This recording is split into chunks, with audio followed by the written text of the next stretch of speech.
Muy buenas tardes a todos. Espero se encuentren muy bien. Bendiciones. En este momento vamos a hablarles un poco acerca de uno de los temas más importantes del área musculoesquelético, de sobre todo de los que más les va a llegar a la consulta, al menos estadísticamente aquí en Venezuela.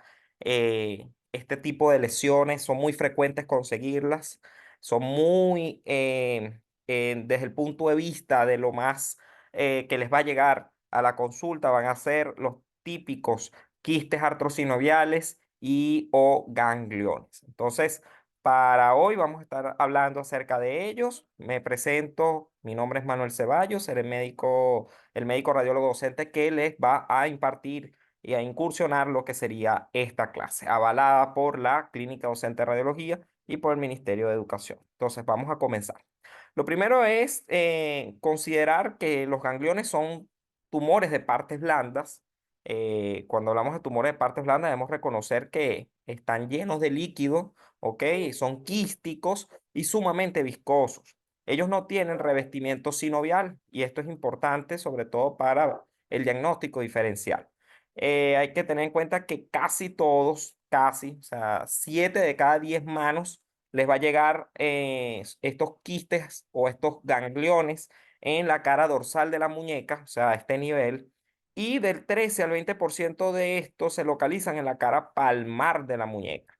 Los gangliones provenientes siempre de una vaina tendinosa, flexora, en el 10% de todos los gangliones, ¿ok? Entonces, aquí nos habla principalmente de que todos o casi todos van a estar en la muñeca y sobre todo va a tener una importancia tremenda que yo le indique al paciente que flexione para poder observar las vainas tendinosas, ya que casi siempre se observa en los tendones flexores, sobre todo en el 10% de todos los gangliones. Así que hay que tener en cuenta eso.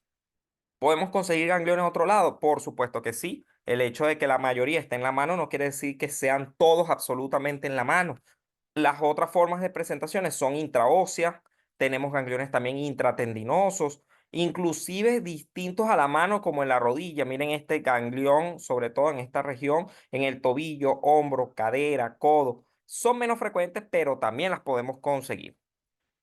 Si el paciente les pregunta, doctor, ¿y cómo me salió eso? Bueno, la mayoría es desconocida, la etiología no está precisa, pero sí es importante destacar que cuando hay un traumatismo directo, ¿ok? En una zona determinada, pueden aparecer, o sea, se asocian, ¿no? Microtraumas repetitivos sobre todo, naturaleza idiopática, son principalmente algunas de las causas. ¿Ok?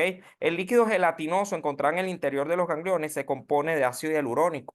Y esto es algo pues bastante, eh, digamos, controversial, paradójico, porque inclusive el ácido hialurónico es uno de los componentes que se utilizan a nivel intraarticular para regenerar el cartílago hialino, para mejorar lo que son las producción, sobre todo a nivel de la lubricación del mismo y de las amortiguaciones, y el mismo pues está irónicamente compuesto de ácido hialurónico. En menores proporciones podemos conseguir glucosamina, que también es uno de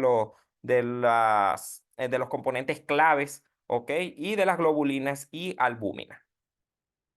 Ok, lo primero a tener en cuenta es, o sea, cuando vemos un ganglión, ¿qué es lo que debemos hacer? ¿Agarrar el traductor lineal de una vez ponerlo encima? No, tenemos que verlo.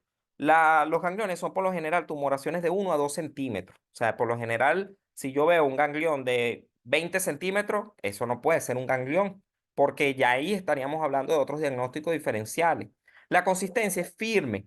Generalmente, si tú le dices al paciente, ¿eso le duele? El paciente te va a decir que no, y por compresión se asocian a parestesias de la mano afectada, porque muchas veces esos gangliones, sobre todo los típicos, están afectando directamente el nervio cubital, dependiendo de la ubicación donde lo podamos observar, pero frecuentemente afectan esos nervios radial, cubital y producen esa parestesia de la mano afectada. Aquí podemos observar pues una imagen clínica de un ganglión, aquí estaría en la cara dorsal de la muñeca.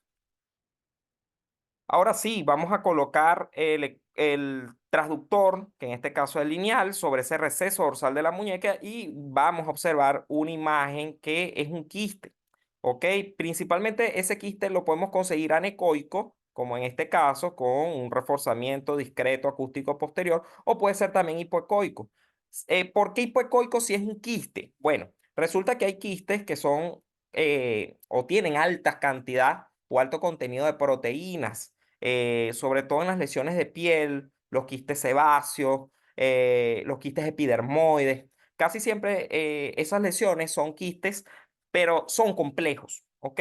El ganglión no se escapa de este estudio a nivel quístico, porque ellos también pueden presentar material en su interior. Ya habíamos conversado que tienen albúmina, que tienen glucosamina, que tienen ácido hialurónico, y por lo tanto ese material en su interior lo hace ver hipoecogénico, ¿ok? Los márgenes son irregulares, sin nodularidad e incremento en la transmisión del ultrasonido a través del mismo. Es decir, que la característica ausente es cuando el ganglión es de muy pequeño tamaño.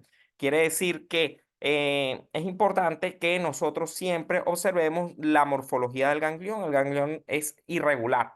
Nunca vamos a ver un ganglión definido, exactamente esférico o circular. Casi siempre tiene un incremento en esto, ¿ok? Aquí podemos observar también otras descripciones ecográficas de los gangliones. Aquí, por ejemplo, este está adyacente a hueso. Esto es importante también. Cada vez que vayamos a valorar un ganglión, debemos obligatoriamente estudiar hasta dónde llega, cuál es el compromiso del mismo con respecto a la articulación, hasta dónde se extiende, cómo se extiende, hay pedículo, no hay pedículo, está adyacente al hueso, no está adyacente, tiene captación flujo. Todo eso es importante para el traumatólogo porque al momento de extirpar debe conocer la mayor cantidad de características posibles de esa lesión.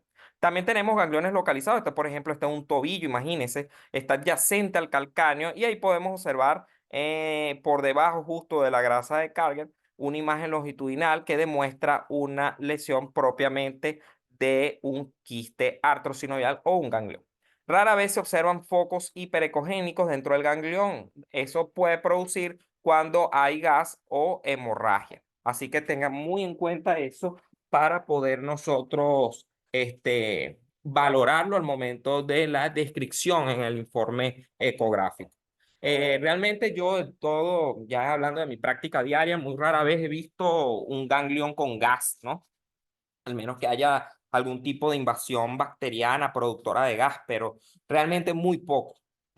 Con respecto a hemorragia, una sola oportunidad, creo que vamos a suponer 10 gangliones que he visto, uno solo ha venido con un paciente pues que casualmente tenía microtraumatismos repetitivos en la misma muñeca, le sale el ganglión, seguía trabajando porque era albañil, seguía trabajando fuertemente y seguía recibiendo microtraumatismos en el mismo ganglión, hasta que llegó un punto que, bueno, él no le paraba, pero empezó a sentir ya mucho dolor y llegó a mi consulta con un ganglión, pues, con un componente hemorrágico bastante importante. Inclusive tenía ellos no tienen revestimiento epitelial, ¿ok? Pero sí tienen una pared fina que determina la interfase con las partes blandas, estaba con líquido, ¿ok? Entonces, lo que me podía haber hecho pensar que el ganglión pues tenía un importante edema circundante.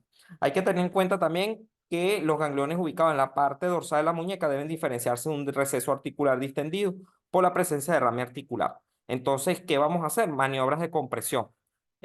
Obviamente el ganglión, si lo comprimo, no va a desaparecer, como si desaparecería el derrame. Recordar que cuando vemos a derrame articular, el mismo es desplazable, es compresible, es cuneiforme, a diferencia del ganglio.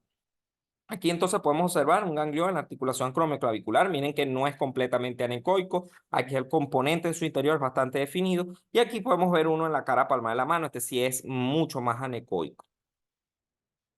Aquí podemos observar, esto es cara palmar, ¿ok? Aquí a este nivel debería haber una importante relación con lo que sería el flexor radial del carpo, ¿ok? Que justamente este tendón pasa a este nivel. Hay que recordar que también él tiene proximidad o tiene bastante continuidad con un vaso sanguíneo de suma importancia que está allí alrededor, que forma, que en este caso sería la arteria radial, ¿ok? Entonces, hay que hacer diagnósticos diferenciales con aneurismas, ¿sí? Porque muchas veces, como está tan cerca de la arteria como tal, hace sospechar de que se forme un pseudoaneurisma. Manera de diferenciarlo es muy fácil. Ustedes colocan la caja de Doppler color y obviamente va a haber una captación en yin-yang. Otro de los quistes que, bueno, más que las zonas que ya habíamos conversado, está en la zona poplitea, es de estudio muy habitual en la ecografía musculoesquelética, es una patología muy común, pero lastimosamente se agrupa mucho en un grupo de personas eh, que no sospechan o que no saben que tienen esta entidad. Y la misma es el quiste de Becker. Miren, si de todas las lesiones que yo he explorado, las que mayor han sido incidentales han sido los quistes de Becker, porque la mayoría de los pacientes no saben que lo tienen. Entonces, es importante aclarar muy bien el diagnóstico, sobre todo entender el concepto, entender el pronóstico, porque es muy común. Entonces, se observa en dónde, en la fosa poplítea. La acumulación es de líquido sinovial. O sea, normalmente si un quiste de Becker lo extraigo y lo observo en un microscopio, lo que voy a ver es líquido sinovial. Puede ser común y normal en niños, ¿ok? Lo que no es normal es que el mismo presente dolor y aún en etapas tardías de la vida siga teniendo. Aquí podemos observar el quiste, miren aquí cómo sale con líquido sinovial, importante relación con la rodilla, ¿ok? En la fosa poplitea, en una vista lateral donde se puede observar esta entidad, ¿ok? Importante también su relación directa con unos músculos que ya vamos a hablar del semimembranoso, del gastrocnemio, para ustedes poder entender de dónde viene. También es importante conocer la inflamación, es dolorosa o no, pero está en la parte posterior de la rodilla. Suele ser inflamatoria cuando hay algún tipo de traumatismo asociado. La sensación de un globo lleno de agua es lo único que refiere la mayoría de los pacientes y que cuando van a correr, cuando van a caminar, cuando van a subir escalera, les molesta. ¿Ok? En caso de rotura, pues es bastante frecuente las complicaciones. Va a haber dolor, hinchazón y sobre todo grados de hematoma. Doctor, ¿me puedo operar ese quiste de Becker? Bueno, realmente no se toca, es lo que yo le digo. No se toca al menos que, bueno, cause algún daño, cause alguna molestia en el paciente. ¿Es maligno? No. Este tipo de lesiones son 100% benignas, no causan daño. En todo caso, si llegase a haber alguna comorbilidad bastante importante a nivel de esa rodilla o del paciente y se complica el quiste de Becker, puede llegarse a aspirar. Entonces, aquí lo que les había mencionado era de estudiarlo con un transductor lineal. Obviamente el paciente puede estar en decúbito prono. Yo normalmente le coloco al paciente en decúbito lateral y ahí puedo observar la fosa poplitea. Y la estructura a evaluar no es solamente el quiste, también son los vasos, los músculos y los nervios. Fíjense que una bolsa, lo que ya les he mencionado, el semimembranoso y el gastrocnemio. O sea, entre ellos es donde voy a observar el origen, pues, de esta lesión quística. Una bolsa poplitea es completamente anecoica, ¿ok? Si es normal, no tiene complicaciones, no se toca, no se trata, no se le va a extirpar, no se le va a expirar, eso se queda tranquilo, ¿ok? Hay dos proyecciones transversales. Bueno, primero que nada, importante el cuello. El cuello de la lesión quística, pues muy importante y es muy específico de esta lesión. De las dos proyecciones, siempre es importante transversal y longitudinal para yo poder determinar el volumen. Si hay ecos internos, esto es necesario también, no siempre es infeccioso. En la mayoría de las veces, en un quiste de Becker, cuando vemos ecos internos, se refiere a hemorragia. Y el origen bueno, el origen que ya les había comentado, hacen que haya cuerpos hiperecogénicos, son signos de calcificación. La forma siempre es redondeada. Si colocas Doppler color, no debería captar. Entonces, aquí tenemos el semimembranoso y aquí tenemos el gemelo interno. Fíjense que entre estos dos podemos observar que hay un cuello bastante importante o una prolongación o también denominado un infundíbulo o lo que es lo mismo una prolongación, ¿ok? Y en ese caso, en esa pediculación es donde se observa el quiste de Becker en su continuidad. También es importante reconocer, miren acá, La anatomía, muy importante siempre tener en cuenta primero el cuello y tener en cuenta que viene del gemelo interno y del semimembranoso. Entonces, en ese caso, la anatomía aquí juega un papel fundamental. Aquí tenemos otro ejemplo donde se puede observar también el cuello. A veces es fácil, a veces pues suele costar un poquito. El semitendinoso no forma parte, ¿no? de las musculaturas donde se observa, pero es importante también que lo valoremos en este tipo de lesiones.